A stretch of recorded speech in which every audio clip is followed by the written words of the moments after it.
This is a 2024 Heartland Prowler Lynx 265BHX. Its GVWR is 7,600 with a length of 31 foot.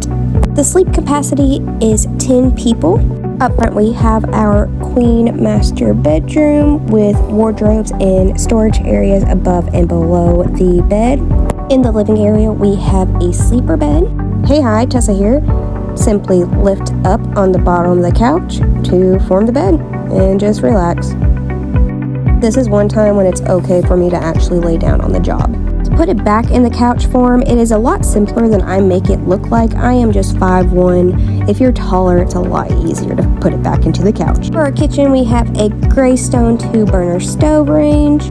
I like to show off the glass stove top, and I also like to warn just to be a little extra careful with these things. Overhead, we have a high point microwave and a couple of cabinets as well. I also wanted to mention the sink. It has a double sink in it, which is very nice. This Prowler has a pretty neat refrigerator that is in it. As you can see, it opens like a normal refrigerator. Oh wait, there's more. It can open from either side. Just make sure that the opposite side is latched properly before you attempt to open the other side. The doors can literally just come off so they can easily fall on your foot. Don't want to do that. Prevent that. Make sure that it's latched. In the rear, we have our double bunks, and right next to it, we have our bathroom. The one thing I really like about this bathroom is that it is pretty spacious.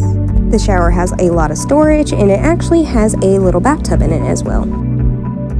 This model also has a second entry door. I know a lot of people are fans of this second entry door. A couple of features on this unit are the indoor-outdoor speakers, the 15K AC, and backup camera prep.